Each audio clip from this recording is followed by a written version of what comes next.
Bon, nous avons déjà avec nous Gérard Nuguet, hein, que je vous ai présenté dans le mail d'invitation. Je ne sais pas si C'est normal qu'ils soient arrivés le premier, là. C'est un rapide, Gérard Nuguet. J'avais programmé 10 minutes avant à peu près pour essayer tout seul, à part que je n'avais pas mis la caméra en place. Je ne savais pas qu'il n'était pas branché. Et Gérard, tu as quitté Air France en quelle année, toi, Gérard? Je n'ai pas quitté, on m'a foutu à la porte à 60 ans, en 93. Oui, non, mais d'accord, ça va changer. Oui, moi je suis rentré en France j'ai fait 5 ans d'armée en 57. 57, 59 à l'école d'Air France, après l'armée de l'air. Dans l'armée de l'air, j'étais lieutenant, j'ai fait l'Indochine et l'Algérie comme pilote. Et puis, je suis rentré à Air France et j'ai fait ma carrière à Air France. Bonjour. Salut Pierre. Voilà Bob Aftouche qui arrive aussi. Oui, bonsoir tout le monde. Bonjour. Bonjour.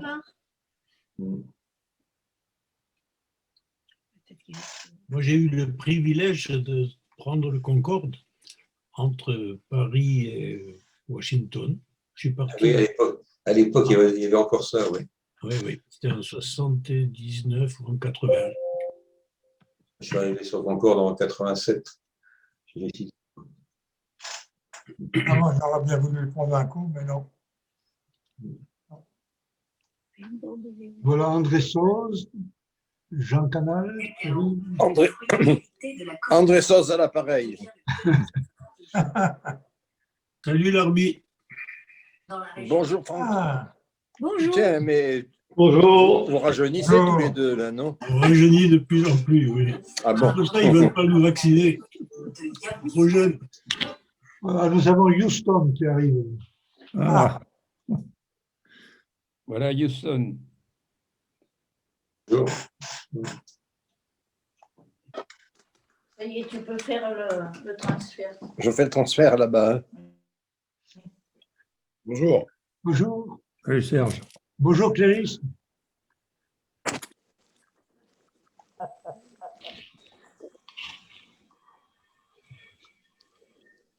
Bonjour.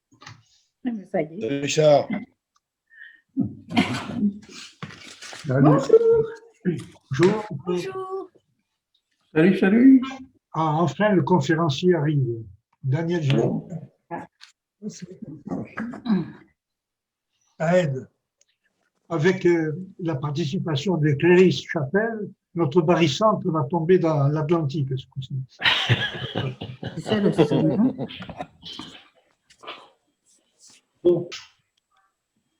Je n'arrive pas pour l'instant à le renvoyer. C'est ça le son. Merde. On l'entend bien, ça. Voilà, allez, voilà.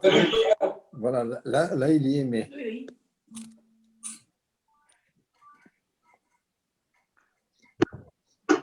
ah, ça y est, on l'a.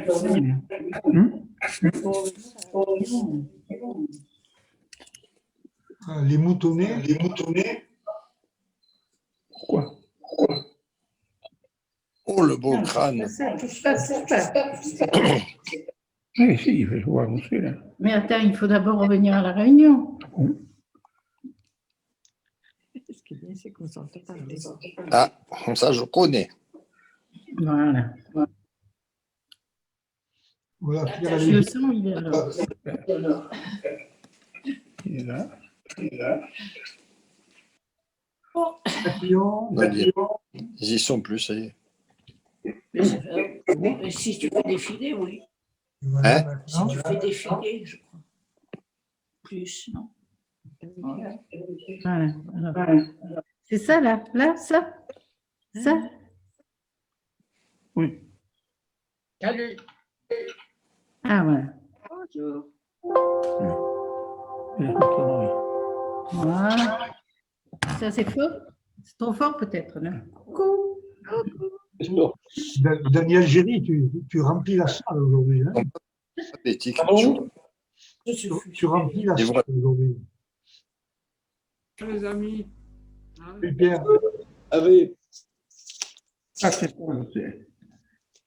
Et moi qui ne connais pas grand-chose, je vois que 5 personnes. Où sont les autres? On ne voit pas tout le monde? Normalement, si tu te mets en galerie, tu devrais voir. Voilà, c'est ça, oui. Ah non, oui, moi je vois que 5 personnes. Je ne sais pas comment on fait pour en voir plus. La galerie. En haut à droite, tu vas avoir un bouton pour afficher la galerie. Pas trop quand même. Ah, bah là, voilà la galerie. Aujourd'hui, j'ai été invité pour. Voilà, nous avons même Serge Perrault qui arrive, Chalon 60. Je connais. Allez, faites une pause.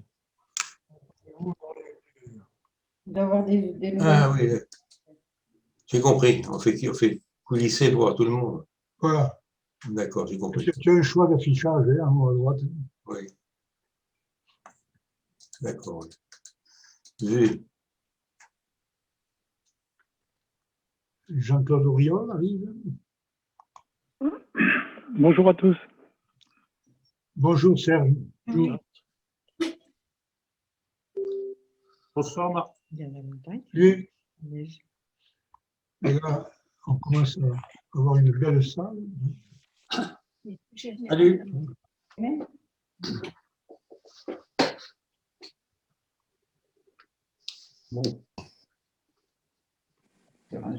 Bon, mais je crois qu'on est à peu près complet là. Non attends, il y a Daniel Ferrand qui pratique la chaise vide, je vois. Et Robert Aftouche aussi. Non, Bob, il a simplement coupé la caméra, lui. Oui, il a carrément coupé la caméra, on ne le voit pas. Ah non, je ne l'ai pas coupé justement et je vois qu'il n'y a que mon nom et pas Oui, mais Bob, alors attends. Bob, Oui. en bas à gauche, tu dois avoir une icône de la caméra qui est barrée.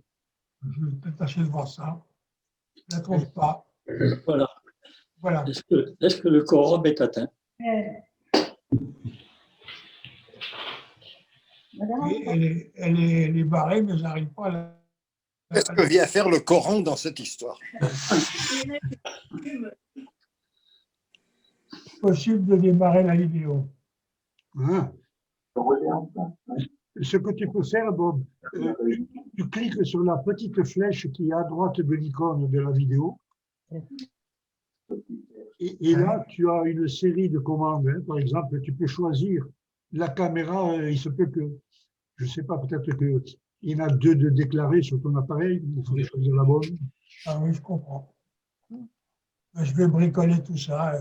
Si je ne suis pas là, ce n'est pas grave. Tu trouves la caméra et ça marchera, hein, c'est pas grave. Oui. Voilà Chèque qui arrive.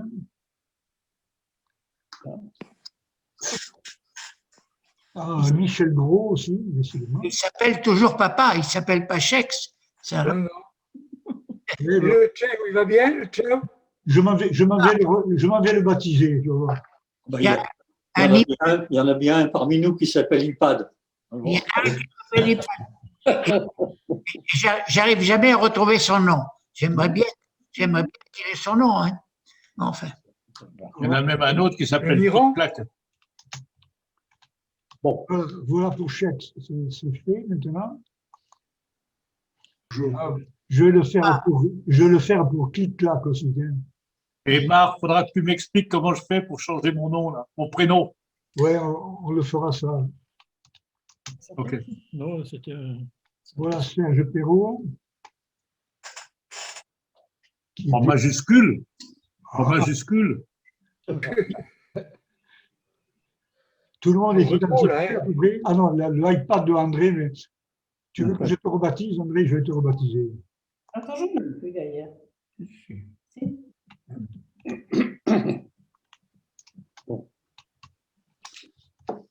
Voilà, André Sauze, rebaptisé.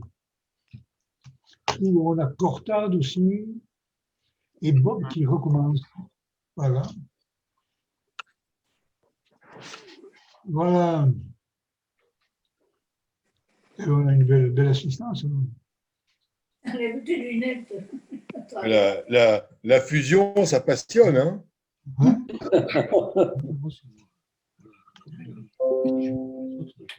Bon, alors, Bob, il faut que Bob Bob, il est en instance de revenir. Eh ben, ouais. Comment il va, lui? On est 25, hein. Oui, oui. Bon. Apparemment, oui. Voilà. Un arrêt de main. Il téléphone arrêt de main. Bob, il est revenu, mais il est toujours aussi incognito. Oui, Bob, il était incognito. Bon. Oui, il ne peut rien. Bon, mais, si vous voulez, on va démarrer. Hein. Mais là, Daniel, la caméra marche, hein. Oui. Elle marche, moi, mais quand je viens chez vous, elle se ferme. Et voilà. Tu as peut-être une bande passante insuffisante. Peut-être. Dis donc, Marc, un petit conseil. C'est moi qui tripote de partager l'écran ou c'est toi? Oui, c'est toi, on a fait le test. Oh. Là, ça Ah marche. bon? Ah ben, oui, mais j'avais donné à Alzheimer, il avait pris les notes et puis je les ai oubliées. Bon, on y va? Ah, oui, On t'écoute. oui. Attends, alors, Ah non, il est revenu. comment je fais pour déjà… Alors, tu cliques sur écran partagé. Ouais. Et là, tu dois voir la série des applications qui sont ouvertes dans ton ordinateur. Voilà, ça y est. Ça vous va? Ça va. C'est bien, c'est bien. Vous le voyez? Voilà. Oui, Bien. Très bien. Là, tu as coupé le son. Bon. Alors, c'est parti. Tu as coupé le son. Le son, vous m'entendez aussi? Vous m'entendez? Oui, Bon, alors écoutez, moi je vais vous proposer quelque chose. André, C'est tu as de coupé faire, le son. on va faire une petite promenade. Tu as coupé le son pour moi. Ah, peut-être que tu ne peux pas, c'est vrai. Ça y est. Je sais pas. Qui c'est qui veut couper le son? C'est parce que tu as mis le haut-parleur. Moi, ça marche très bien, moi. Mais c'est parce que tu as mis le haut-parleur. Ah, c'est parce que j'ai le micro, le casque. Je te désactive. Et là, tu l'entends, non? Non, mais là, moi j'entends très bien. Hein. Pas de problème. Hein. Moi, j'entends. Est-ce que tout le monde Il y a m'entend? encore un mystère. Oui, oui. Bon, vous voudrez, Qu'est-ce que ça fait rien? Moi, ça ne m'intéresse pas. Bon, allez, c'est parti. Alors, ce que je voulais, c'est vous faire une petite promenade depuis l'idée que nous avons eue d'Atome jusqu'à son exploitation pour la fusion. On terminera par la fusion. Alors, on va quand même faire un petit saut de 2500 ans en arrière. On va aller voir rapidement. Moi, j'entends plus rien non plus. Non, rassurez-vous, on va quand même aller voir l'idée que s'en faisaient les Grecs. Il y avait une école en Grèce, l'un des meneurs s'appelait Démocrite et l'autre Aristote.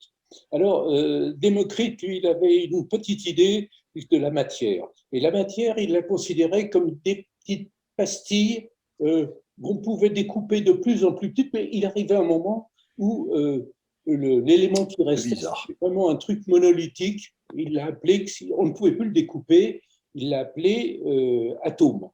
Autrement dit, en grec, paraît-il que ça veut dire insécable. Bien. Il y avait une autre école qui était Aristote et qui lui disait si, la matière, on peut la découper à l'infini, il n'est pas question de limite.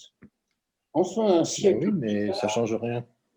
Voilà. Ensuite, un siècle plus tard, il y a un dénommé Épicure qui, lui, a repris l'idée de Démocrite en disant, mais en fait, l'univers, c'est un grand vide, la matière, c'est un grand vide, avec ce qu'on appelle des atomes, mais on n'est même pas sûr que dans les atomes, ils soient vraiment monolithiques. Il y a peut-être d'autres choses dedans. Bon, on en est resté là.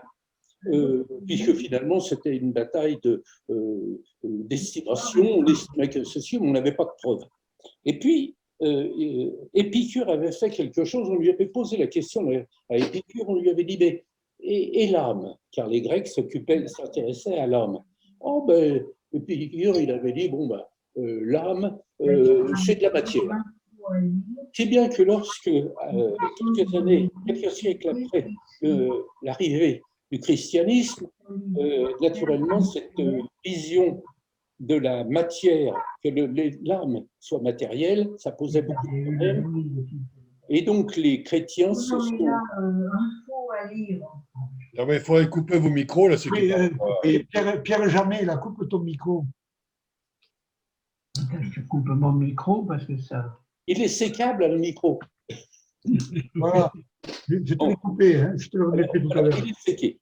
Alors, on va disséquer. Bon, donc, le problème, la chrétienté a porté plus d'attention aux théories aristotéliciennes, si bien que Démocrite est resté de son côté. D'autant qu'Aristote, de l'idée d'Aristote est née une espèce de chimie, une compréhension de la matière qui est celle-ci. Finalement, la matière, tout est fabriqué à partir d'un mélange plus ou moins subtil de terre, d'eau, d'air et de feu. Et avec ça, ça fait le bonheur pendant tout le Moyen-Âge, en particulier des alchimistes hein, qui voulaient faire de l'or, mais qui n'en ont jamais fait. Bien. Alors, on en restera pratiquement là, bien qu'à partir du XVIIe siècle, on a commencé à mettre en doute cette vision un peu de la chimie, hein, et nous allons faire assez vite. En particulier, il y a eu Lavoisier, etc., etc., et un certain monsieur dont on entendra parler, c'est pardon. J'ai perdu, Mendeleïev. Mendeleïev, c'est un monsieur qui a tenté, au travers des quelques dizaines d'éléments connus, il a tenté de les classer en fonction de leur position. Alors, aujourd'hui, la classification de Mendeleïev, qui en réalité est une classification périodique des éléments, c'est celle qui nous a empoisonnés quand nous étions à Cayenne. Hein. Bon. En 1898, je crois, ou dans ces eaux-là, on s'est mis à découvrir l'électron. L'électron, il fallait bien le trouver parce que quand même, les problèmes électriques commençaient à devenir difficiles à expliquer. Donc, on a imaginé, les gens ont imaginé, et on l'a prouvé en 1898, qu'il existait une particule toute petite, à peu près 2000 fois plus petite qu'un noyau nucléaire, mais avec une charge électronégative. Ce qui revenait à dire que le noyau en lui-même était donc électropositif. Ce sera important pour tout à l'heure. On va faire un peu le bilan de ce que nous connaissions à la fin du 19e siècle, à savoir, ou tout au début du 20e, c'est que, premièrement, on savait que le Soleil transformait de l'hydrogène en hélium, et on savait aussi qu'un rigolo, dont vous avez peut-être entendu parler, d'ailleurs, il s'appelait Einstein, il avait trouvé qu'il y avait une relation entre l'énergie et la matière. Ça va quand même nous servir quelque peu. Bien, nous en sommes là quand en 1920, il y a un physicien qui prend une balance à atomes et sachant que le Soleil brûle de l'hydrogène pour faire de l'hélium et que l'hélium, finalement, d'abord le mot hélium, il faut savoir quand même que ça vient du mot hélios, c'est-à-dire soleil. C'est ce qu'il y a dans le soleil. Alors il met d'un côté de sa balance, il met de l'hélium, de l'autre côté, il met 4 atomes d'hydrogène, et curieusement, la balance penche vers les 4 hydrogènes. Daniel, tu ne peux pas changer les diapos? Ah, pardon. Ah, pardon. Ah, bah oui, je vous avais dit. Merci. Hein. Bon, alors du coup, on a sauté pas mal de choses, c'est pas grave. J'ai sauté simplement une vue dans laquelle, complètement à droite, c'est celle qu'on nous a enseignée, du moins ma mémoire, c'est ce que me dit ma mémoire, c'était la vue que nous avions à Cayenne, c'est-à-dire une vue un peu planétaire de l'atome, c'est-à-dire un noyau avec des nucléons, c'est-à-dire des protons et des neutrons, hein, et puis des électrons qui gravitaient tout autour. Le nombre de protons étant d'ailleurs égal au nombre d'électrons. Bien, alors tu avais raison, je te remercie. Alors je reviens à mon poseur d'atomes. Donc il a mis d'un côté à droite de l'hélium, un atome d'hélium, de l'autre côté il a mis 4 atomes d'hydrogène, et il s'aperçoit curieusement que les 4 atomes pèsent plus lourd que l'hélium qui est de l'autre côté. C'est à peu près comme si on disait qu'ayant mis dans un porte-monnaie 20 pièces d'un euro, eh bien, quand on le pèse, il ne pèse que 19. Il n'en pèse que 19. Hein. Là, il y a un petit problème. Il considère que ça relève des curiosités physiques, et Dieu sait s'il y en avait à l'époque, et il met ça de côté. Mais il le publie. Si bien qu'une dizaine d'années après, il y a un monsieur qui se bronze au soleil, c'était un Anglais, il se bronze au soleil et il lit, et puis il se pose brutalement, en lisant l'article sur les curiosités précédentes, il se pose la question, mais pourquoi le soleil me chauffe et pourquoi il m'éclaire? Et à partir de ce moment-là, après un petit affolement dans ses neurones, il se dit, mais c'est bien sûr, 4 atomes d'hydrogène font un atome d'hélium et perdent de la masse. On vient de le voir. La perte de masse, c'est donc, d'après Einstein, toute masse perdue, c'est de l'énergie évacuée. Et donc, ce qui me chauffe, ce qui me fait lire, ce qui m'éclaire, et bien finalement, c'est cette perte de masse qui s'est transformée en énergie. CQFD, on est heureux. Moi, personnellement, je me suis quand même dit que ça méritait d'y voir clair. Alors, je suis allé voir la classification périodique des éléments et j'ai constaté qu'effectivement, c'était logique. Si vous regardez complètement à gauche, vous avez l'hydrogène, vous en prenez 4, vous les multipliez par la masse unitaire, vous retirez la masse de l'hélium et vous vous apercevez qu'il y a une perte de un petit demi% qui ont disparu, qui se sont transformés donc par conséquent en énergie.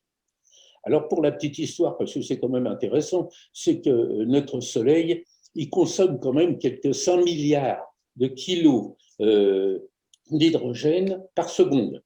Et ceci depuis 4 milliards 500 ou 600 ans. Bien, on a fait quand même un grand pas, et à ce moment-là, les gens commençaient à se poser la question, mais alors finalement, comment marche notre Soleil? Alors, le Soleil, il faut quand même faire une petite remarque, c'est que sur Terre, on rencontre 3 états de la matière.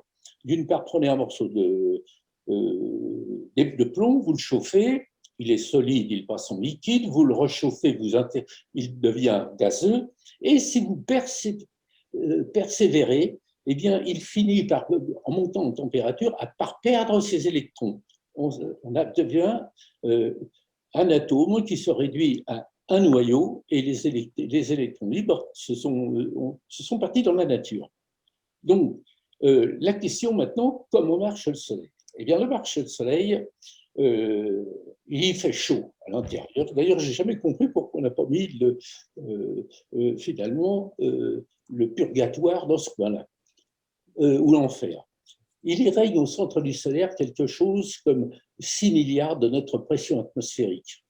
Il y a une température en son centre qui avoisine les 15 millions de degrés.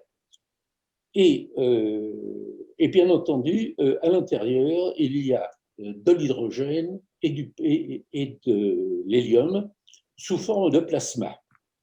Alors, comment marche l'air? Alors, d'abord, il faut savoir que le plasma d'hydrogène, c'est-à-dire les noyaux d'hydrogène, nous l'avons vu, ils sont libérés de leurs électrons et donc, par conséquent, ils ont tendance à se repousser.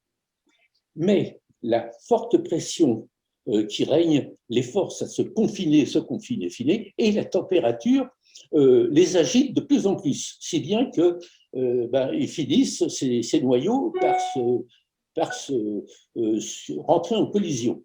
Alors, lorsque 2 noyaux d'hydrogène entrent en collision, regardez sur la droite de ce qu'il en est, il y a la réaction grand A, c'est-à-dire que les 2 atomes fusionnent, mais l'un perd sa polarité. Il devient neutre. Il devient un neutron. Donc, c'est toujours un hydrogène puisqu'il n'a qu'un proton, c'est la carte d'identité de l'hydrogène, mais il est devenu lourd. Et dans le futur, on l'appellera deutérium, c'est-à-dire 2 fois plus lourd que l'hydrogène. D'ailleurs, vous en avez entendu parler, comme moi, quand on était tout de suite après la Deuxième Guerre mondiale, puisque ce deutérium donne avec l'oxygène de l'eau, mais elle est lourde. Et vous vous rappelez tous de la bataille de l'eau lourde. Bien.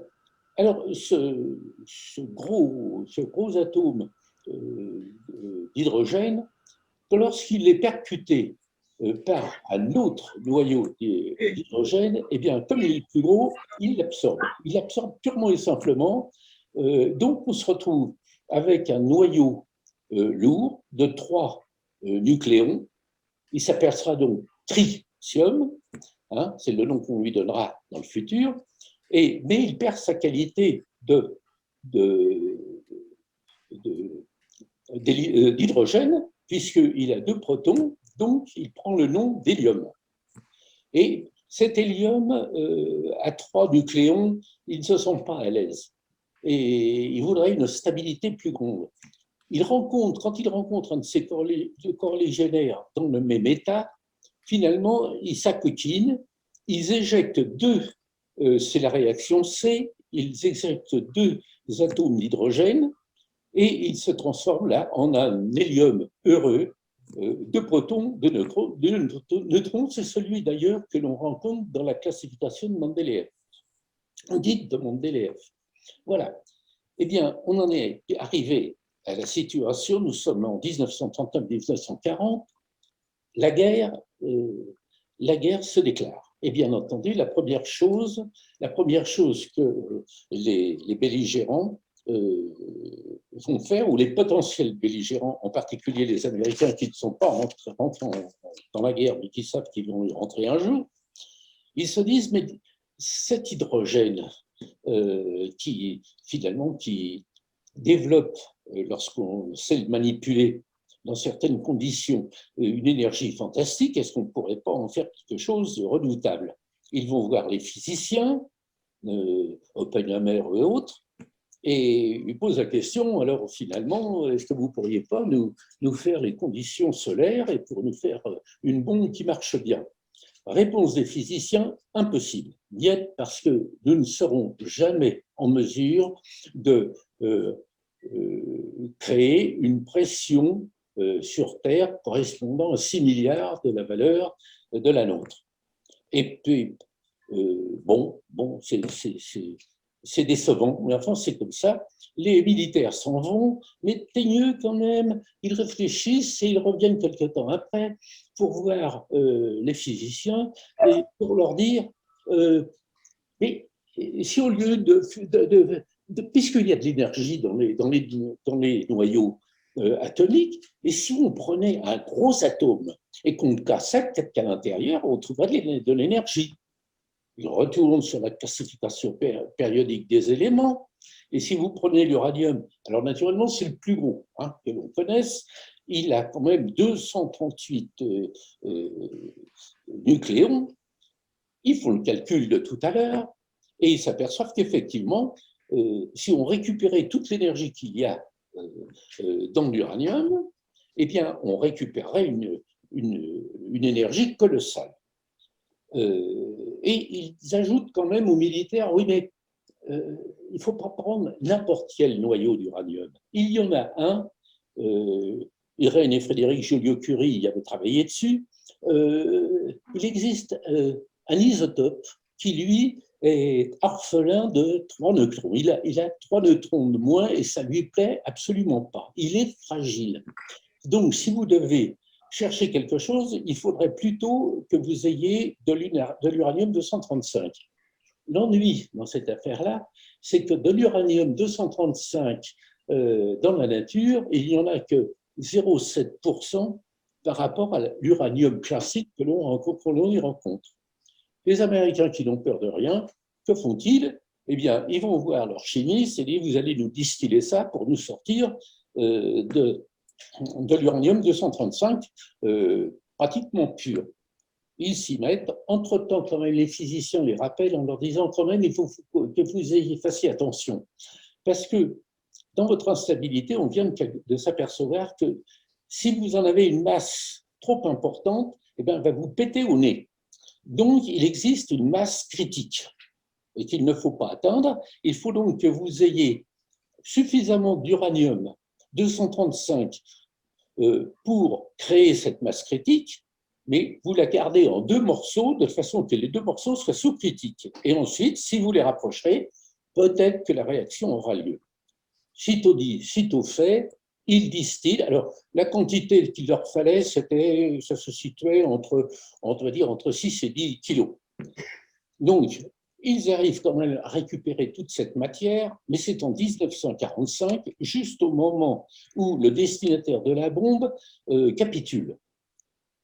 1945, ils ont une bombe, ils ont tout ce qu'il faut, et l'ennemi a disparu. Pas tout à fait. Parce que la Deuxième Guerre mondiale, en réalité, il y avait une deuxième sous-guerre qui était celle des Japonais avec les Américains. Et les Japonais, assez têtus, assez teigneux, capitulaient sans sommation, ils hésitaient beaucoup.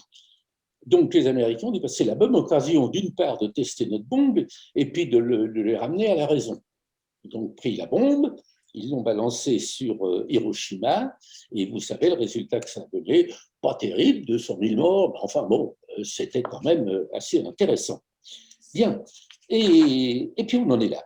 La guerre, tout s'arrête, et moi je ne sais pas où j'en suis, voilà.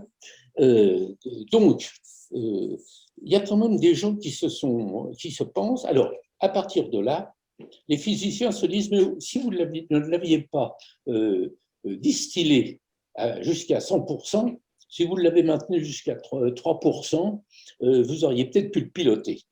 C'est ce qui est la base de nos centrales nucléaires qui fonctionnent à peu près avec un taux d'enrichissement de l'uranium de 3% et qui nous fournit encore maintenant presque 70% de notre énergie électrique.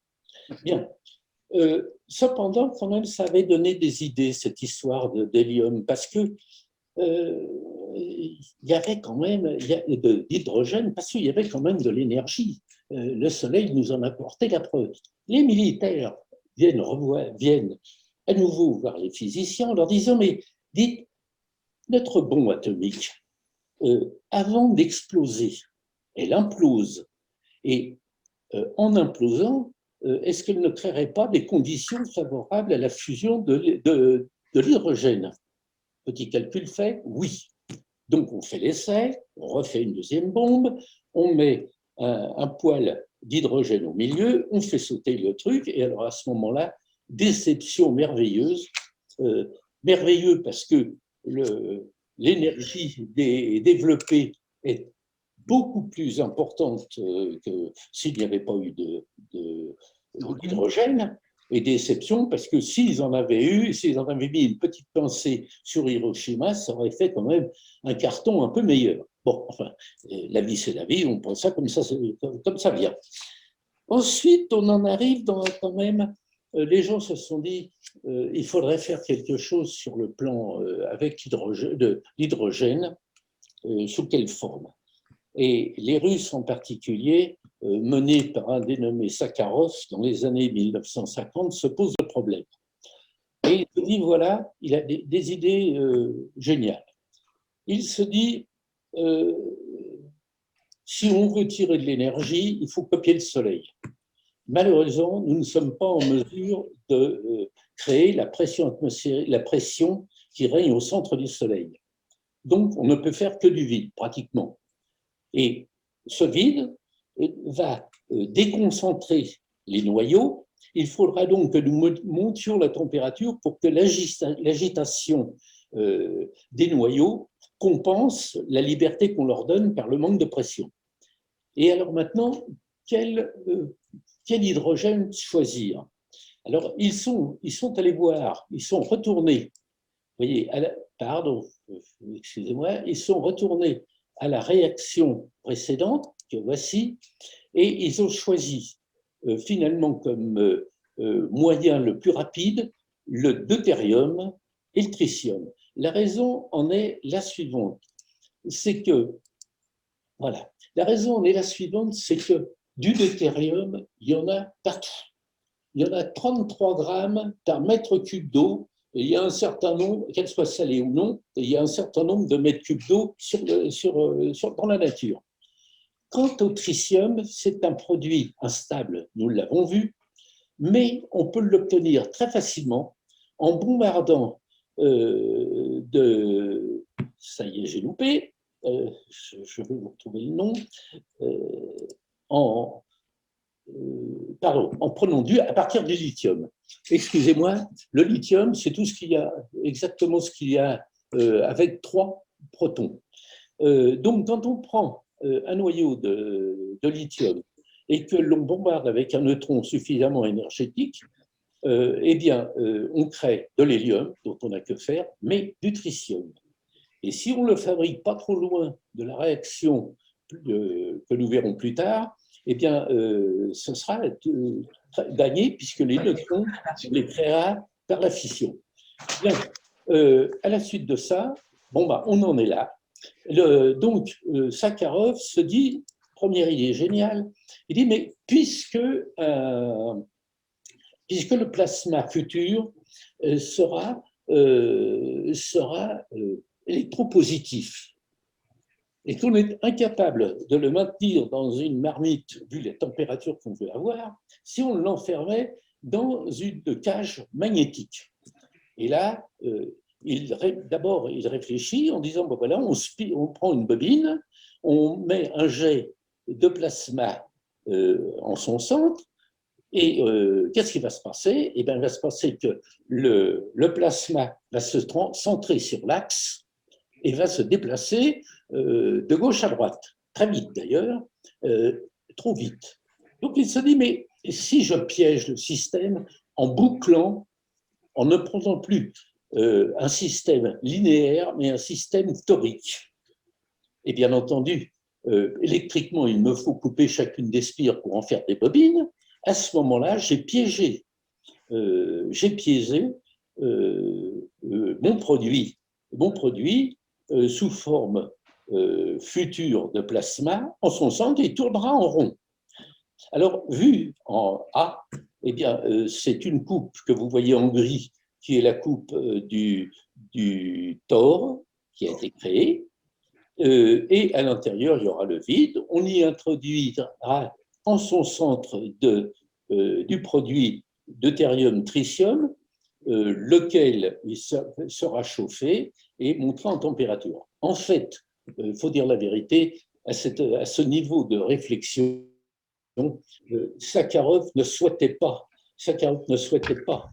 faire la fusion de l'hydrogène. Il voulait simplement maîtriser le plasma qui n'avait pas été étudié auparavant.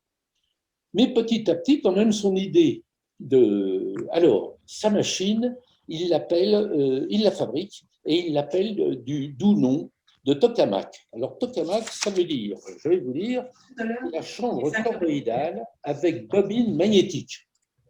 Bon, c'est pas élégant, mais au moins ça veut bien dire ce que ça veut dire. Et voilà comment se présente maintenant son tokamak. Alors, le tokamak, c'est quoi? Eh bien, vous retrouvez, je vous le montre sur la flèche là, la partie beige qui est le fameux Thor qui va permettre d'obtenir en son sein la pression, le vide. Hein. En jaune, ce sera le plasma, et en rouge, les bobines toroïdales qui vont confiner le plasma et lui éviter d'aller se frotter aux parois du Thor. Et bien entendu, maintenant, avec ça, eh bien, on va avoir un plasma qui va se mettre à tourner. Et pour le chauffer, alors en tournant, il va chauffer, mais on va lui apporter un complément de chauffage absolument fondamental qui sera par les bobines toroïdales que nous avons vues tout à l'heure, qui sont en rouge, une bobine centrale qui va chauffer le plasma maintenus par les bobines toroïdales et qui vont le chauffer par l'effet Joule, tout simplement. Et petit à petit, la température va grimper, va grimper, va grimper. Ce procédé a émerveillé tout le monde et très rapidement, il y en a eu, je crois, enfin aujourd'hui, tout ce que je sais, c'est qu'il y en a à peu près 250 sur la planète. Tout le monde a eu son petit tokamak et je crois même, mais là je n'ai pas pu vérifier, qu'un de nos copains de promo, un dénommé Ryu, aurait travaillé sur ce produit en France. Bien. Ben, on en est là, tout le monde travaille. Alors, bien entendu, les tokamaks, au fur et à mesure qu'ils se construisent, grossissent, se perfectionnent, etc. etc. Et dans les années 85, réussissent à stabiliser le plasma pendant un bon millième de seconde. C'est merveilleux, tout le monde dit bravo. Entre-temps, dans les années 1985, il y a deux grandes semondes qui se rencontrent, à savoir Reagan et Gorbatchev. La situation politique s'est réchauffée et ils n'ont pas grand-chose à se dire. Et à la sortie de la réunion, ils disent « Mais qu'est-ce qu'on pourrait bien faire qui montrerait qu'on s'entend bien ?» Et bien, il y en a un qui dit « Il y a une petite affaire chez vous, les Russes, de tokamaks qui cherchent à imiter le soleil. Eh bien, si on prenait ça comme un sujet qui serait capable de nous fédérer, on travaillerait tous sur le même sujet, d'autant que, soit dit en passant, c'est pas demain qu'on en verra la fin. Pourquoi pas? Donc, notre Gorbatchev et notre Reagan rentrent chez eux, on crée un comité pour dégrossir le problème, et 20 ans après, ce comité sort avec un cahier des charges pour un projet qui fédérerait l'humanité. Ce projet, ils l'écrivent sous la forme d'un cahier des charges. Alors, on va le résumer. Voilà le cahier des charges. Il propose qu'en 2050, une machine à tokamak ou quelque chose d'autre pourra produire 500 mégawatts de puissance de fusion avec seulement 50 kilowatts de consommation électrique. Il faudra, bien entendu, à cette époque-là, démontrer le bon fonctionnement des technologies intégrées, parce que il y a quand même des sous-ensembles qui sont fondamentaux. Il faudra réaliser un plasma deutérium-tritium qu'on sera capable d'auto-entretenir pendant 300 secondes. Alors vous allez me dire, effectivement, 300 secondes, c'est 5 minutes, toutes taxes comprises.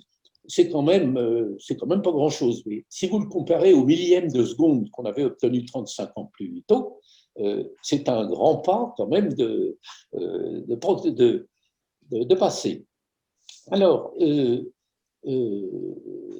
ensuite, il faudra bien entendu expérimentation, la fameuse production de tritium à partir du lithium.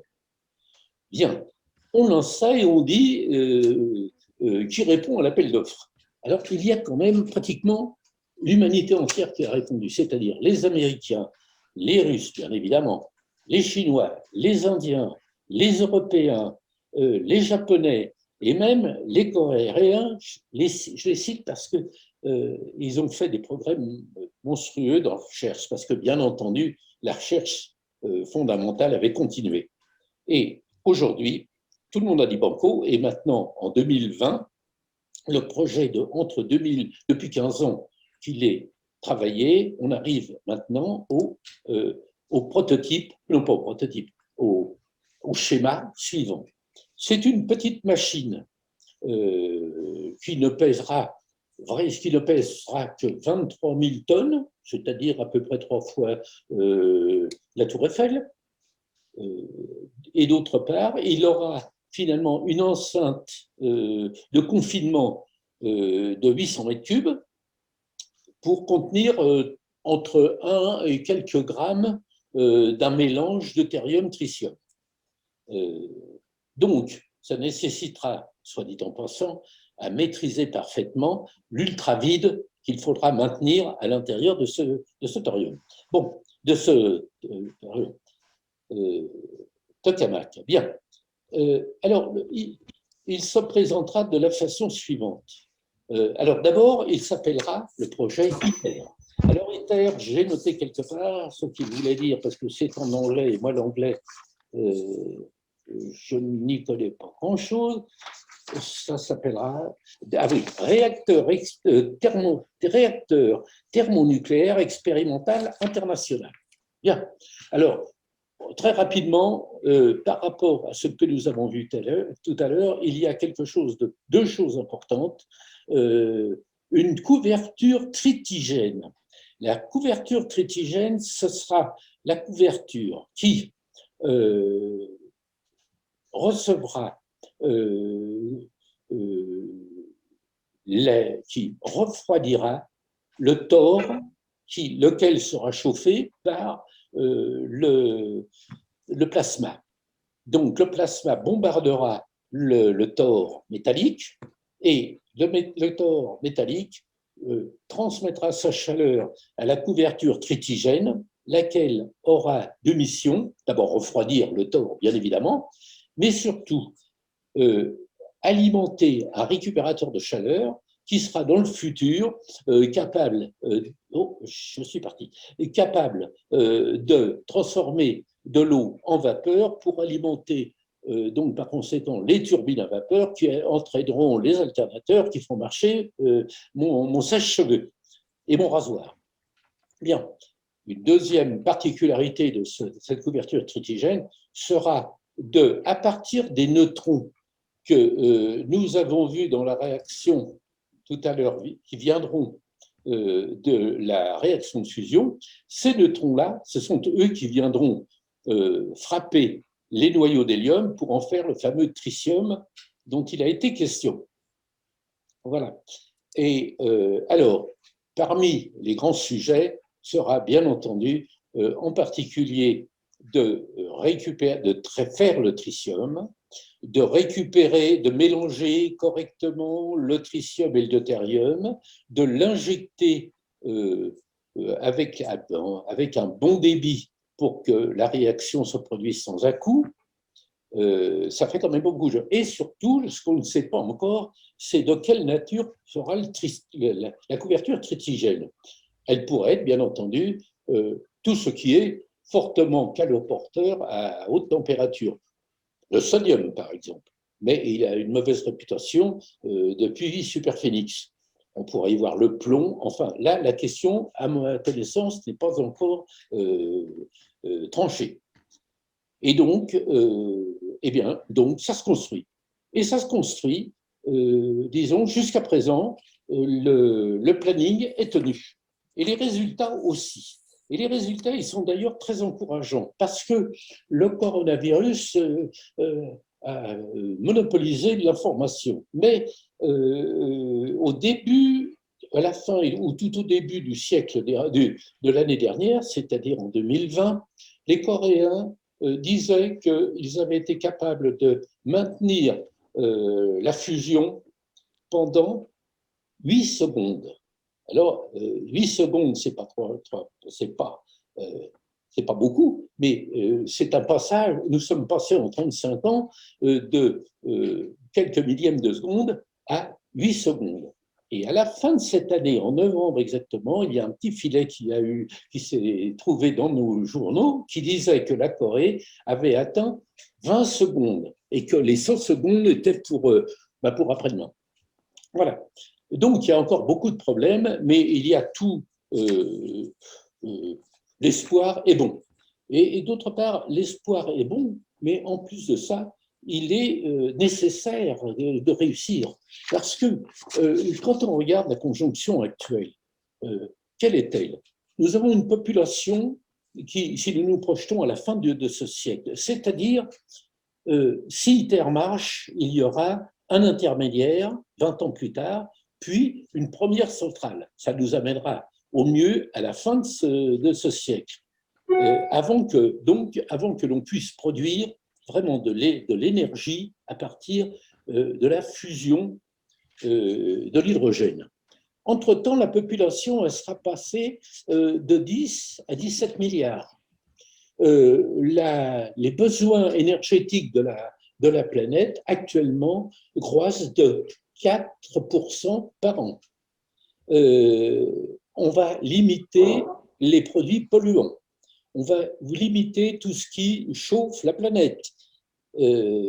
Donc, on va.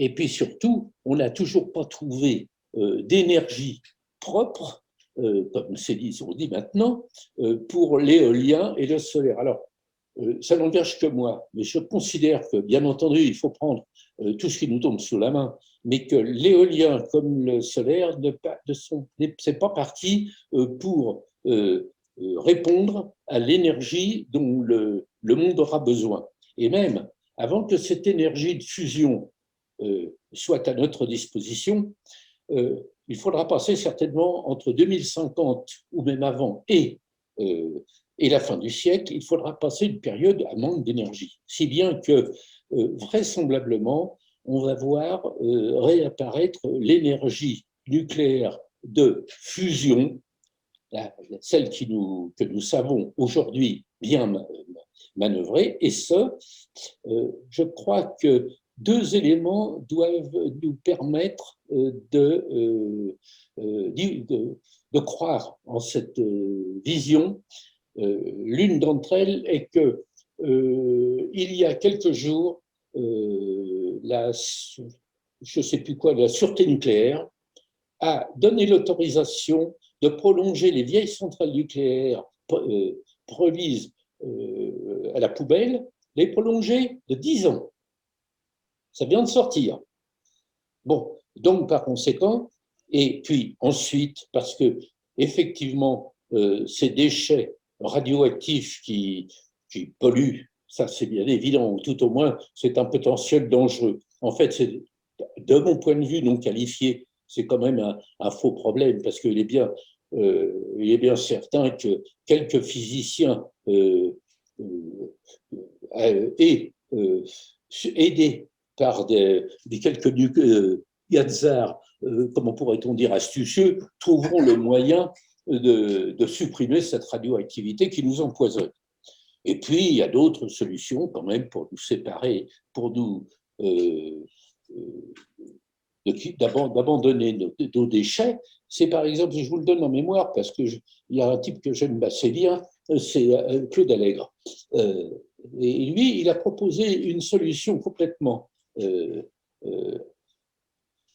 inattendue, c'est plutôt que d'enterrer nos déchets sous terre, eh bien, il faudrait les enterrer dans la lithosphère, c'est-à-dire sous la mer, à l'endroit où les plaques tectoniques, les unes passent une par-dessus, l'autre par-dessus.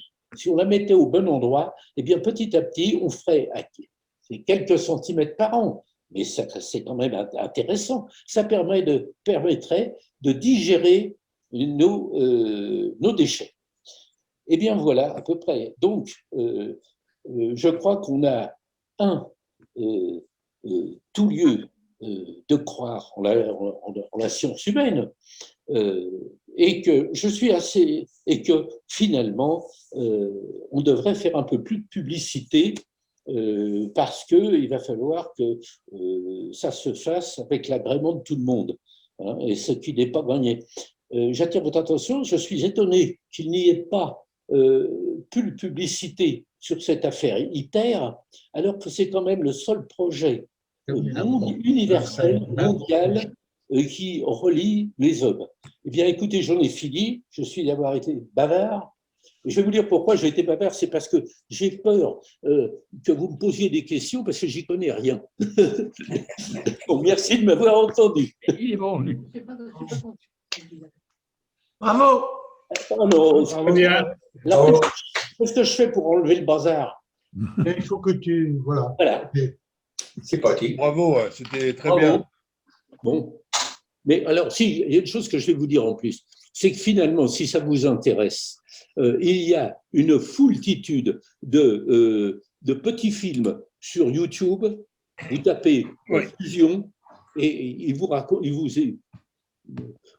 vous exprimeront, ils vous détailleront beaucoup mieux que moi le sujet.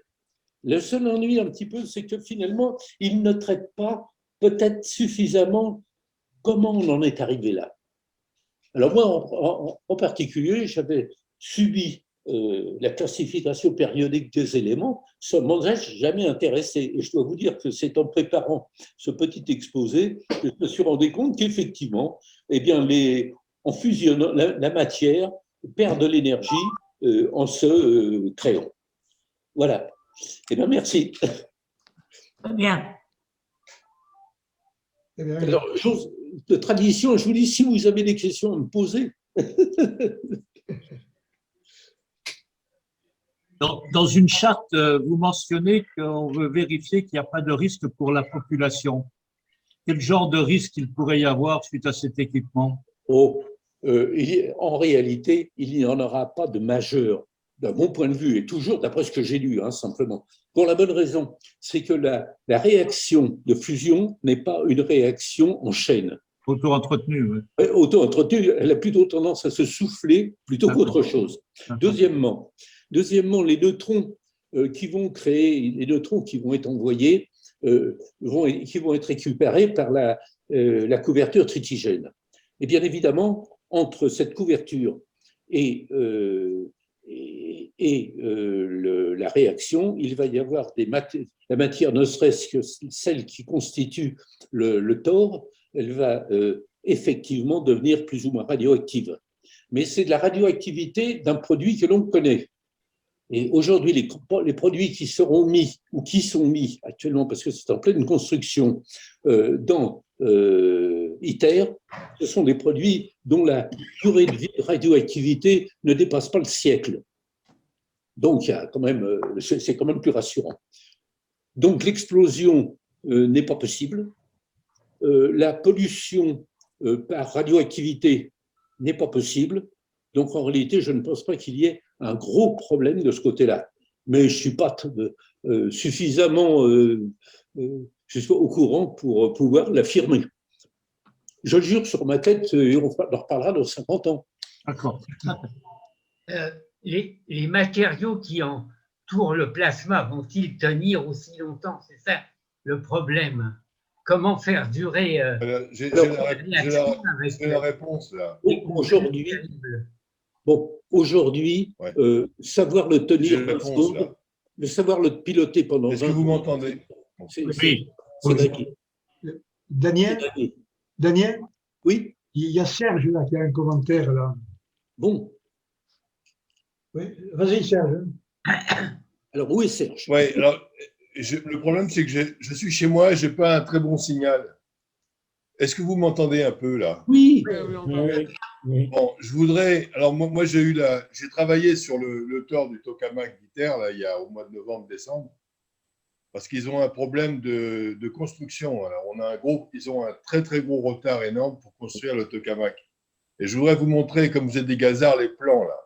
Alors j'ai les plans là. Est-ce que si je fais écran partagé là, je fais écran partagé? Vas-y. Vas-y, oui, je dois pouvoir te l'autoriser. Dis donc, par exemple, est-ce que tu n'as pas connu Ryu? Jean-Pierre Ryu. On a Jean-Pierre Ryu, mais c'est lui. Alors, est-ce que vous voyez là? Oui. Non. Non. Bon, et là, est-ce que vous voyez ça? Oui. Oui. Bon, alors, pas encore. Ah oui. Voilà. Je vais vous défiler. Bon, le document. Eh bien, on voit les accessoires. Hein. Oui, alors écoutez-moi bien. Le document, là, il fait 249 pages. Donc, je vais juste vous défiler tout doucement pour vous montrer la complexité du bazar. Ah oui. Là, il n'y a pas encore. C'est ITER, ça? Ça? Oui. Ça, c'est le tore.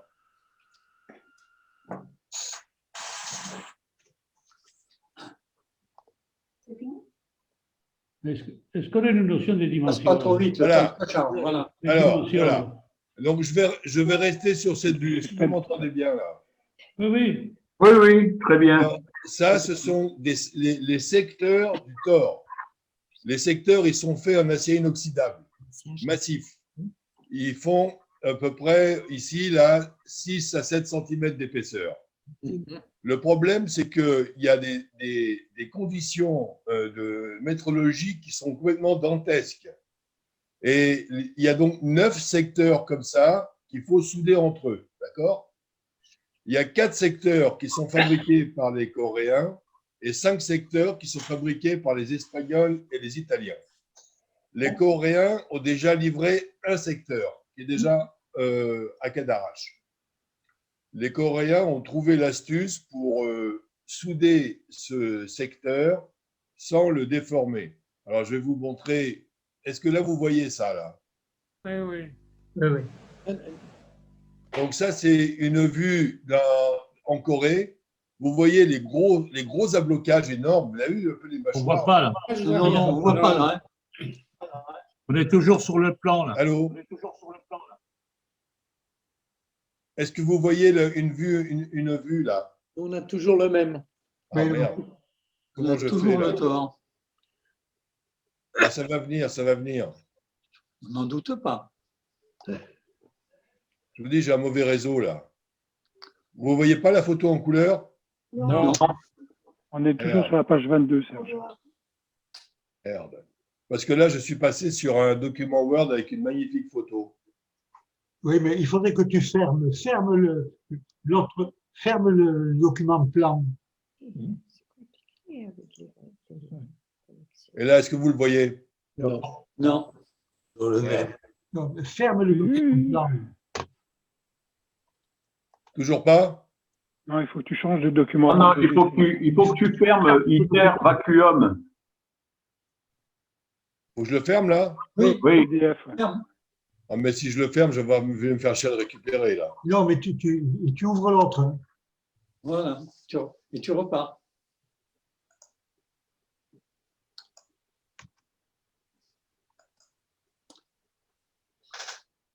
Ça vient. Voilà. Voilà. Ah, Alors, là, vous avez un secteur en inox. Oui. Avec des énormes dispositifs de mâchoire et de blocage. Oui. Et il y a des problèmes de séquence de soudage extrêmement complexes, puisque vous savez que quand on soude, ça déforme. Hein. Le dernier point chaud tire. Et donc là, actuellement, il y a un retard considérable dans la fabrication de ces fameux secteurs. Mais bon, ils vont y arriver quand même. Alors, je vais revenir sur la conférence parce que… Alors, où est-ce que c'est là? Il faut que je coupe ça? Voilà. Tu fermes ça. Voilà. Voilà. Alors, au niveau de… Le problème d'ITER, mis à part le fait qu'il faut arriver à faire travailler tous ces gens-là ensemble, le chantier, globalement, il avance pas mal, mais la grosse difficulté actuellement, c'est effectivement la réalisation du tokamak. Ça a pris quand même à peu près 4-5 ans de retard. Hein. Serge, Oui. pour répondre à une question que posait Larmounès tout à l'heure, la dimension, c'est de l'ordre de 80 mètres, non, le diamètre du truc? Oui, alors la pièce que vous avez vue là, chaque secteur massif pèse 450 tonnes. Le secteur. Et il y en a 9. Tout ça, c'est mis dans le hall d'ITER. Le hall, il fait 70 mètres de haut, à peu près. Et le tore en lui-même, enfin le tokamak en lui-même, il fait à peu près 45 mètres de haut et à peu près 30 mètres de diamètre. C'est absolument extraordinaire. Je vais essayer de voir pour essayer de monter une manip pour visiter ça. Et alors, juste un truc là. Pour le moment, le problème est la récupération de chaleur. Tout à l'heure, j'ai entendu Daniel en parler. Le tritigène. Alors, comment? Le tritigène. Voilà. Alors, là, on s'oriente vers une couverture en beryllium. Donc, ça va coûter cher. En beryllium, c'est un métal, le beryllium. Liquéfié, bien sûr.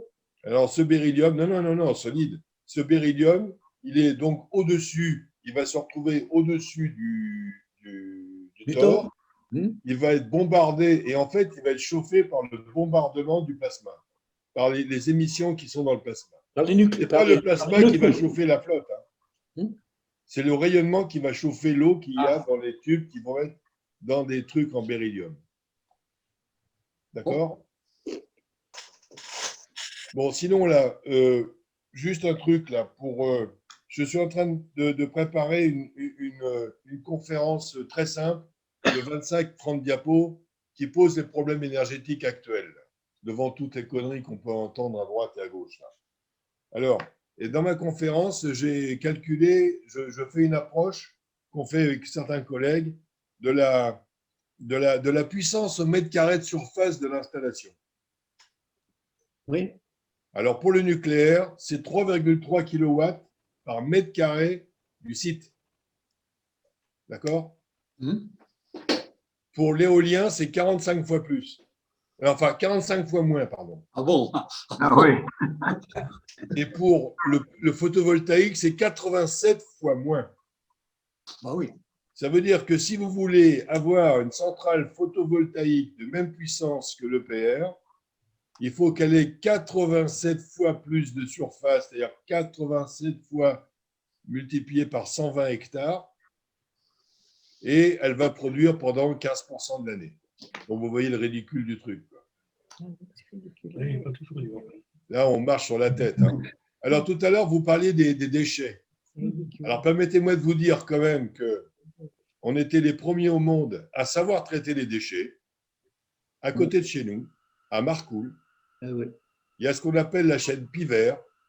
Piver comme pyrolyse dans le verre. Donc, en fait, les déchets hautement radioactifs qui sont dans une solution nitrique, dans l'acide nitrique, on les calcine, on les pyrolyse, on récupère les cendres, on coule les cendres dans des pots de 70 litres en Inconel, on les coule avec du verre, avec un taux de léchage de 10-7. Donc, ça veut dire que le verre, il est inerte. Hein. Donc, toute la cendre, elle est dans le verre, coulée dans des pots en Inconel, qui sont fermés et qui sont mis sous terre, dans des silos, dans des trucs cylindriques qui sont à Marcoule et qui sont refroidis avec une circulation d'air. Ça, c'est pour une partie des déchets. L'autre partie des déchets, n'oubliez pas que Madame Voinet, Monsieur Jospin et puis je ne sais plus qui ont tué la filière française en sacrifiant Superphénix. Oui, ça oui. Parce que si on avait Superphénix, deux choses. Alors d'abord, on va parler de Phénix. Phénix, qui est à côté de chez nous, c'est une centrale qui a parfaitement fonctionné, à la grande satisfaction de l'exploitant EDF. C'est une centrale qui a un excellent taux de rendement, puisque la vapeur, elle est comme les centrales classiques, à 550 degrés et puis à 155 bars, alors que nos réacteurs nucléaires, la vapeur est à 320 degrés et à 80 bars.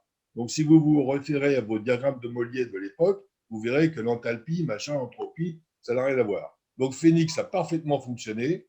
En plus, Phénix, il y a très peu de contamination, de consommation en OMREM pour l'exploiter. C'est beaucoup plus propre qu'un PWR. D'accord? Et donc, après, le CEA, il est passé à Superphénix.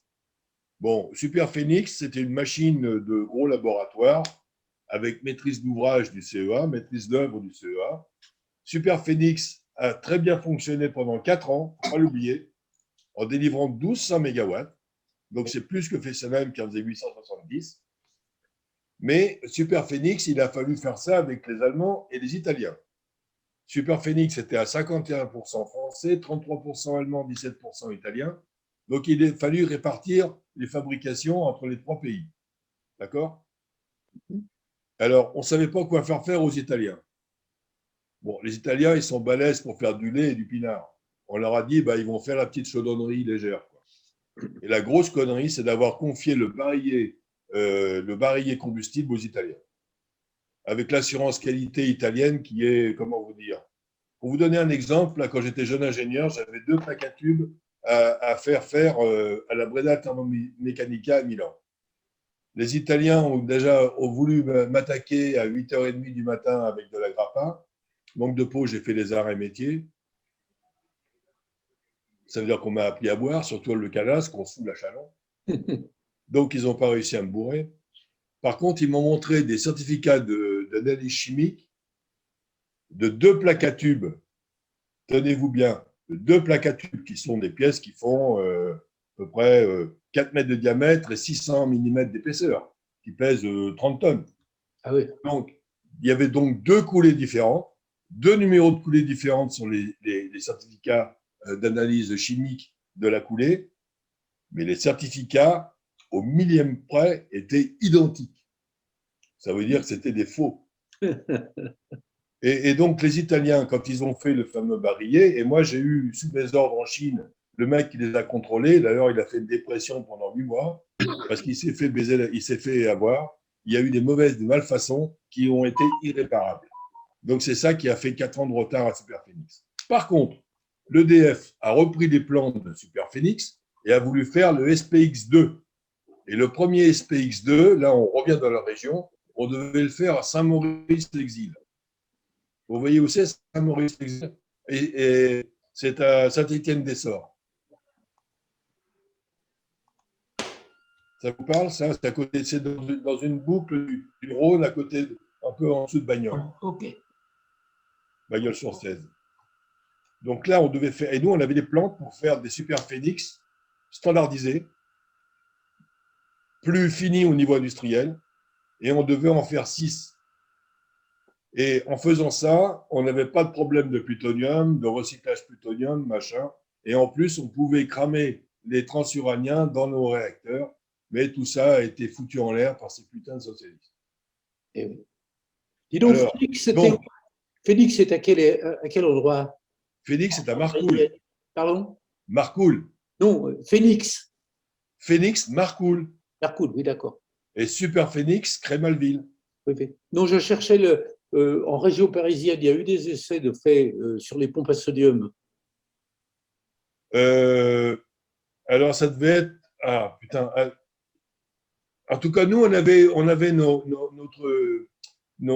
essais de pompe primaires pour les réacteurs, on les faisait à Gennevilliers, dans la vieille centrale de Gennevilliers. Ah non, alors c'est pas ce qu'on appelle les boucles de Gennevilliers. C'est parce que j'ai été amené à travailler sur les pompes à sodium. Mais attends voir, des pompes avec du sodium dedans, dans la région parisienne? Sodium. C'est plutôt à Ah Cadarache. non. Comment?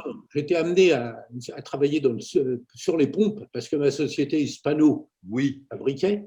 Oui. Hein, mais je ne me souviens plus du lieu où on faisait les essais avec sodium. Alors, avec sodium? Parce qu'on pouvait faire les essais avec une température d'eau qui équivalait à la viscosité du sodium. Ah oui, c'est la même viscosité. Voilà. Y compris le mercure, d'ailleurs. Voilà. Parce que le sodium, ça craint quand même. Hein. Allez, c'est bien. Alors, tout ça pour vous dire que moi, je fais partie des vieux cons qui pleurent tous les jours. Hein. Parce que là, quand on pense qu'on avait… Vous savez quand même que sur les réacteurs rapides, on avait 20 ans d'avance sur les autres pays, putain. 20 ans d'avance, qu'on a tout perdu. Parce que tous les mecs, parce que les gars qui ont travaillé sur les réacteurs rapides, c'est des gars qui ont 10 ans, 15 ans de plus que moi. Hein. Ils sont soit retraités, soit décédés. Hein. Et donc là, toute la connaissance… Alors, on devait faire Astrid. Vous avez dû entendre parler d'Astrid.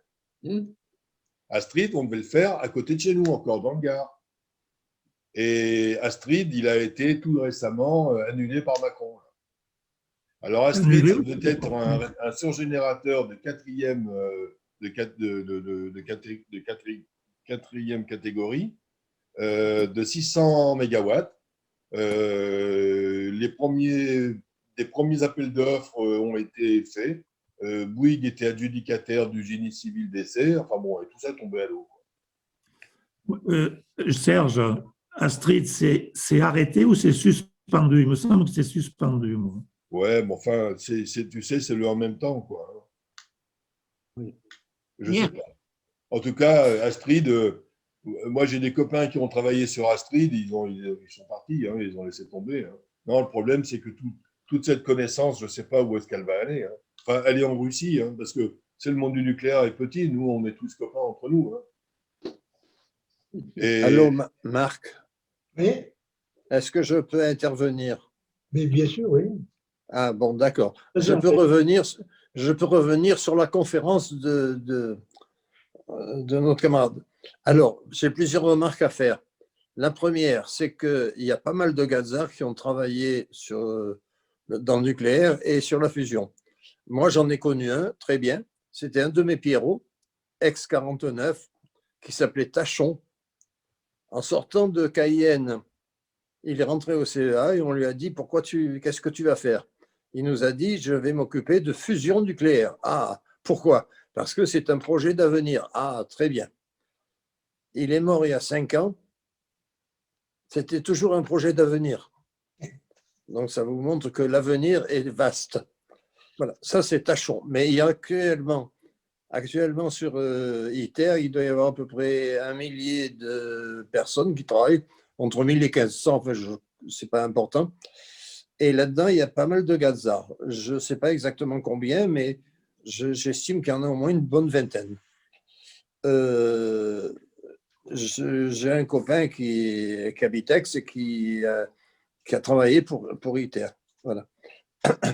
Deuxièmement, un des problèmes de ITER, ça a été le transport des objets. Parce que les morceaux, les secteurs font, je ne sais pas combien tu as dit, 400 tonnes, je ne sais pas quoi. Les composants d'ITER, il y en a qui sont fabriqués en Corée, en Japon, en Espagne et un peu partout dans le monde. Et ils sont débarqués à Fos. À Fos, on les débarque des transporteurs, on les met sur des barges. De là, ils remontent dans l'étang de Berre. Et puis de Berre jusqu'à Cadarache, ils voyagent par la route. De Berre à Cadarache, par la route directe, il y a à peu près 60 km. Mais tenant compte des différents obstacles, la route, le trajet ITER, le circuit ITER fait à peu près 120 km. Le premier gros travail qui a été fait par la France, qui était de revoir tout le circuit routier entre Berre et Cadarache. Il y a plusieurs ponts qui ont été reconstruits, des carrefours, la traversée des autoroutes. Enfin bon, ça a duré 2 ans pour arriver à remettre tout ce circuit en ordre. Et là-dessus circulent des convois, donc qui partent de Berre, qui arrivent à Cadarache, des convois dont certains font 800 tonnes. La nuit. Le prochain aura lieu à la fin du mois de mars. Lui, il en sera qu'à 450 tonnes. C'est vous dire. Et au total, il y a 50, presque 60 convois déjà faits, mais il y en a encore une centaine à venir. Ça vous donne une idée des problèmes d'infrastructure qui se posent simplement pour ça. Alors, les problèmes de soudure, c'est un problème, d'accord, mais les problèmes de remorque, c'en est un autre. Alors, en plus, tu sais que tu fais bien d'en parler, André, parce que c'est en plus une société gardoise qui a pratiquement l'exclusivité des gros transports. Hein. Et on a un camarade qui est directeur technique là-bas, Laurent Condevine, et qui m'a encore dit qu'après le Covid, il pouvait nous faire visiter ses ateliers et ses camions à Alès. C'est donc les transports Capel. Oui. Enfin, alors, s'il y a des gens qui veulent voir des transports d'ITER, il y a un site ITER, c'est une énorme organisation, bien sûr, mais ils ont le gros mérite de faire savoir ce qu'ils font. Ah oui, je ne sais pas qui tout à l'heure disait qu'il n'y a pas de publicité autour d'ITER. C'est faux. Il y a une publicité énorme. Il y a un site qui s'appelle iter.com où on trouve à peu près tout ce qu'on veut savoir sur ITER. Il y a des photos, des vidéos, il y a des chiffres, il y a tout ce que vous voulez. Pardon? C'est magnifique. André, tu bouges un peu ton iPad, on voit que le haut de ta tête, c'est tes cheveux, c'est-à-dire pas grand-chose. Je vous prie d'admirer mon crâne. On te voit mieux. Allez, va, D'accord. Allez, voilà, remonte encore un peu. Voilà, ça va venir. Ah, d'accord. Ça y est, on le voit. Merci. Bon, qu'est-ce que je voulais vous dire? Oui, alors, les colis qui transitent depuis Berre jusqu'à Cadarache, il y en a des légers qui font une centaine de tonnes. Mais je crois que les transformateurs, les premiers transformateurs qui ont été livrés, ils devaient faire 400 tonnes. Mais en fait, c'est tout, ça se chiffre tout. L'unité, c'est la tonne, c'est pas la Tour Eiffel, c'est la tonne. Et il y en a encore. Alors, le problème, c'est les remorques. Les remorques, c'est des remorques avec des. Il y en a qui sont autopilotées, enfin bon, je ne sais pas comment dire. Enfin bon, il y a une vingtaine ou une trentaine d'essieux. Et une remorque fait entre à peu près 20 mètres, et dessous, il y a toute une vingtaine d'essieux, sans compter le nombre de pneus doubles qu'il y a. Le voyage entre Berre et Cadarache, donc 120 km, se fait en 3 nuits. On compte en nuit pour une raison très simple, c'est que dans la journée, on gênerait le trafic automobile local ou traversant. Donc, les nuits, les routes sont banalisées, enfin, pas banalisées, sont livrées uniquement. Et il y a des itinéraires de déviation, de détournement pour éviter de gêner. Donc, le premier jour, c'est Berre à Pélissane. Ils arrêtent là, ils mettent le convoi au bord de la route. Il y a une aire spéciale qui est prévue. Il y en a une deuxième qui est un peu plus loin du côté de Méral, je crois. Enfin, j'ai oublié. Mais ça a été rien que la mise au point de ce circuit, de ce trajet, a demandé à peu près 2 ans de travail, en comptant tous les travaux de renforcement de la voirie. Qu'est-ce que je voulais dire aussi sur... Oui, c'est à peu près tout. Enfin, bon, donc, Gazza, ah oui, une chose aussi qu'il faudra peut-être, qui serait intéressante, c'est essayer de définir tous les problèmes techniques ou technologiques, comme on dit, qui se posent sur ITER. Parce que ça a l'air de rien, mais on aborde des problèmes qu'on ne connaît pas du tout, dont on ne connaît pas les solutions. Une chose que je voulais dire aussi, c'est que moi j'habite Aix et nous sommes très bien informés sur ce qui se passe à ITER. J'ai travaillé à Cadarache, mais pas sur le nucléaire, ou très peu sur la fusion, pas du tout. Mais à Aix, il y a la moitié du personnel d'ITER qui habite Aix. Donc, on connaît assez bien les problèmes. Et la presse se dépêche chaque fois de... Alors, la presse, c'est toujours pareil, très dithyrambique, très, très lyrique. Et elle annonce que c'est un chantier colossal, gigantesque, titanesque, pharaonique. Moi, je suis allé faire un tour au début. Je regarde des photos et actuellement, ça ressemble à peu près à un chantier naval.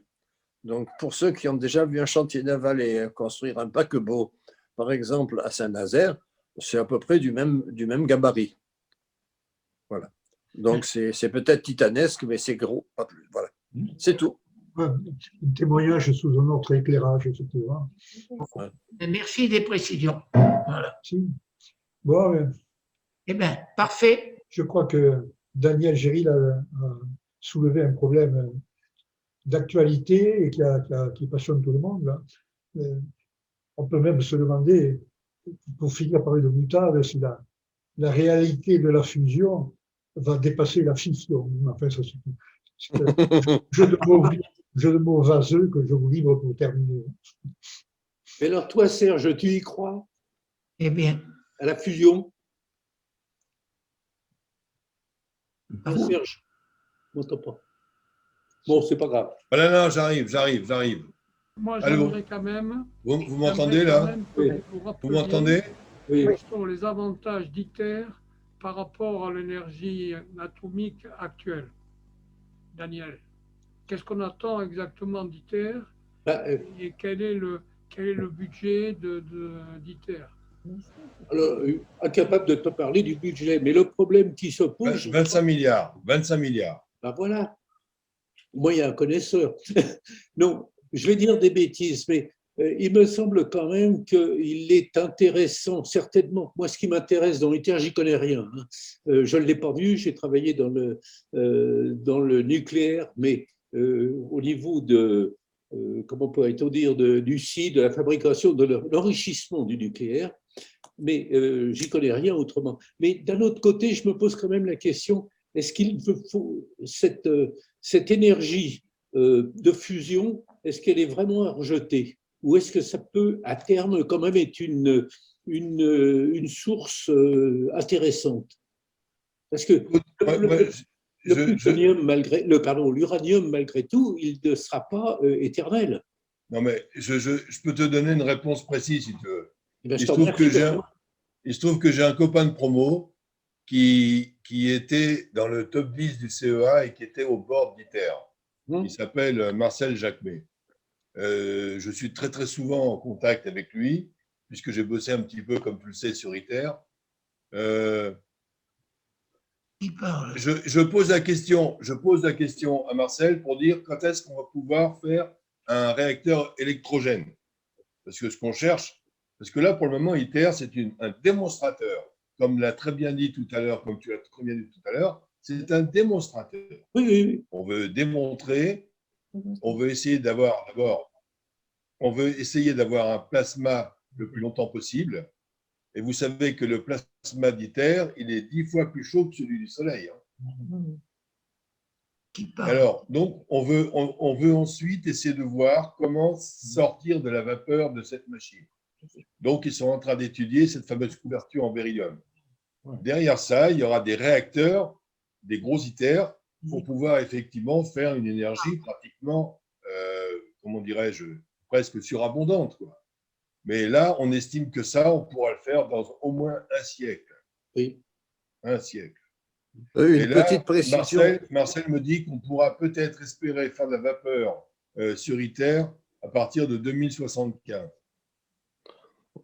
Une petite précision, c'est qu'il y a déjà des gens qui travaillent sur le successeur de ITER qui s'appelle DEMO, qui est à peu près 3 fois plus gros et qui est un démonstrateur aussi. Ce n'est pas encore un réacteur utilisable.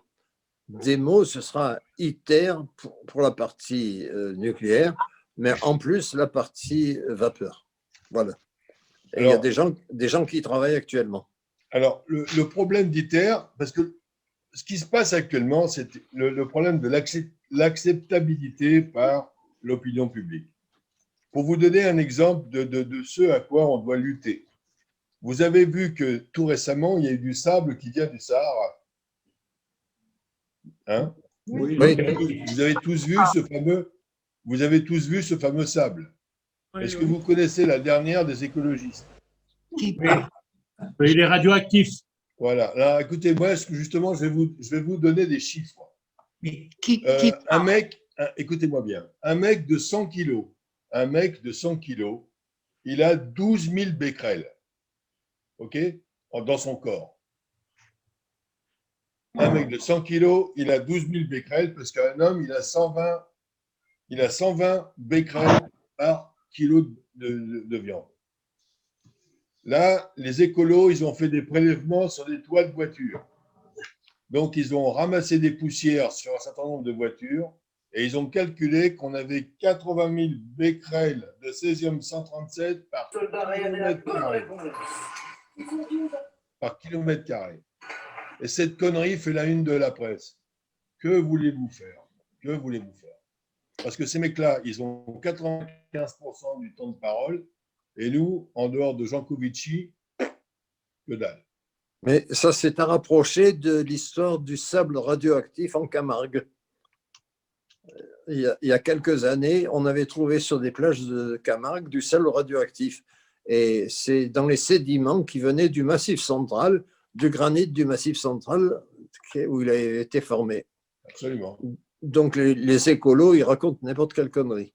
Oui, mais le problème… Oui, mais on est habitué. Hein. Oui, d'accord. Mais encore faut-il leur renvoyer, quoi. Ouais, mais enfin, ils ont quand même réussi à nous faire arrêter de Fessenheim, hein, je suis désolé. Ah, ça, je reconnais que c'est une énorme connerie. Ouais. Mais enfin, bon, c'est comme ça. avant de prolonger les autres de 10 ans. Oui, exactement, voilà. Sinon, dans les bonnes nouvelles, vous avez vu que sinon, dans les bonnes nouvelles, nous, on se tape sur le ventre, là. Au nord de Bédarieux, ils ont l'ordre de démonter 7 éoliennes. Oui. Sous astreinte de 9 000 euros par jour de retard. Ils ont 4 mois pour démonter les 7 éoliennes. Il n'y a pas d'appel possible. Aucun appel. Ça, c'est intéressant. Le jugement est exécutoire. Et qu'est-ce qu'on va faire des débris?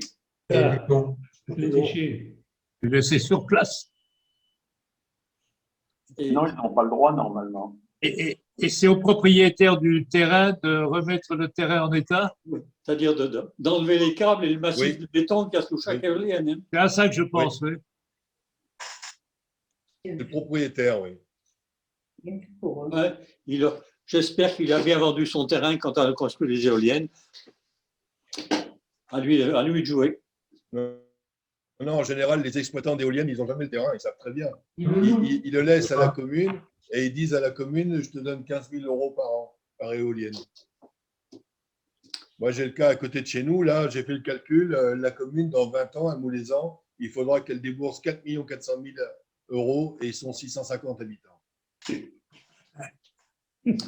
Alors, comme on a un problème ici dans le Gard, qui n'en est pas un, on a eu une succession de préfets qui sont anti-éoliens. Notre préfet actuel, là, il m'a rassuré que les éoliennes du Bois des Lances, tant qu'il serait là, il n'y en aurait pas. Manque de peau. Hier matin, il est parti. Et il est remplacé par une préfète qui, partout où elle est passée, a planté des éoliennes en s'assoyant sur les avis de ses services. Parce que le Gard a très peu d'éoliens. Elle est aux ordres de là-haut. Hein. C'est la merde. Hein. Très bien. Bon, ben, s'il vous plaît, on va remercier une dernière fois Daniel pour l'après-midi qui nous a animés. L'après-midi qui se prolonge, ça montre que le sujet est passionnant et intéresse tout le monde. À mon avis, les histoires d'éoliennes, il devrait y avoir quelqu'un de compétent pour nous tenir un petit laïus là-dessus. Parce que finalement, on s'aperçoit que c'est une catastrophe, cette éolienne. Il faudrait trouver un pro-éolien pour nous faire une conférence. Il faut trouver un Gazard pro-éolien. Moi, j'en connais un qui travaille à l'ADEME, qui s'appelle Bernard Chabot, qui est de Bordeaux 70 par là, et qui est un fanat de l'éolien. J'ai eu travaillé avec lui pour d'autres choses, et il ne rêve que de mettre 500 mégawatts, enfin je ne sais plus combien de mégawatts, je dis 500, mais enfin ça doit être plus que ça, partout en France. Enfin, il a fait une conférence à Cayenne il y a 2-3 ans, et il s'est fait renvoyer dans ses buts par des tas de gens qui étaient au moins aussi compétents que lui, mais en sens inverse. Voilà. Rassurant. Il suffit d'aller à la Compagnie du Vent, c'est une pépinière de Gazard. Hein. D'ailleurs, le patron est un Gazard. Oui, mais d'accord, mais il s'occupe uniquement de problèmes techniques, pas de problèmes économiques. Oui, enfin, c'est vrai. Je reconnais que les problèmes techniques posés par les éoliens, ils sont beaux. Mais enfin, économiquement, ce n'est pas satisfaisant. Et pourquoi vous voulez faire appel à des gens compétents pour vous parler des éoliennes? Ben, je vous ai parlé de la fusion, j'y connais rien. Alors, bravo, bravo. Et c'était très bien. Serge, tu peux en parler, quoi, des éoliennes. Revenons à l'essentiel. Bernard? Oui. Oui. Je disais, Serge, il peut nous en parler des éoliennes. Lequel, Serge? On en a deux. Le Serge Delaunay. Il y en a qu'un dans ce cas-là. Non, Serge Delaunay. Ouais, mais on va dire que je suis anti-éolien, alors que c'est faux. Ben justement, tu vas être obligé de travailler pour démontrer que c'est une connerie. Non, je ne vais pas dire ça. Je ne vais pas dire ça. Moi, je suis pour l'éolien, je dis très souvent, pour des écarts. Moi, j'ai été distributeur. Je préfère avoir un écart qui soit à 40 km de ligne 20 000 volts sur mon budget. Je pense que l'éolien est intéressant pour des sites isolés. Les Antilles, par exemple, apprécient beaucoup l'éolien et le solaire. Parce comme le photovoltaïque, c'est la même chose. Ah. Il compte quand même. Tu n'as pas d'autre moyen de te procurer de l'électricité. Il compte quand même pour entre 10 et 12%, à ma connaissance, pour la production d'électricité. Excusez-moi, là, j'étais coupé, là, non? Oui. Oui. Tu as toujours ton problème de bande passante. Non, mais c'est ma gamine en bas qui doit brancher quelque chose. Bon, je crois qu'on va quand même terminer maintenant. Ok, merci. Merci beaucoup. Merci, Daniel. Merci. Merci à tous. Merci Daniel, merci Serge. Salut. Salut. Et Serge, lui a appris quelque chose. J'espère que Gérard Duguay aura eu une bonne impression de l'Assemblée et que Très bonne, mais par contre, le niveau d'aller dans le nucléaire, c'est pas tout à fait mes connaissances. Oui, enfin, Daniel Géry dit qu'il n'y a pas besoin de s'y connaître. Oui, pour faire un sujet, mais pour que les gens comprennent, c'est pas pareil. Lui, il parle des hôtesses de l'air, par exemple. Ah oui, c'est le programme. C'est très bien. Allez, bonsoir à tous. Au revoir, merci à tous. Au revoir André. Au revoir. Salut Marc, salut Serge. Merci. Bonne soirée à tous. Au revoir. Au revoir. Au revoir. C'est fini. Voilà.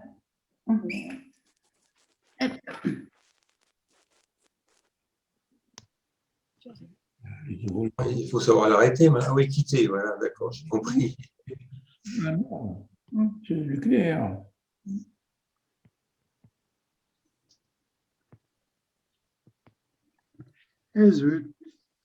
En bas à droite, il y a en général le bouton.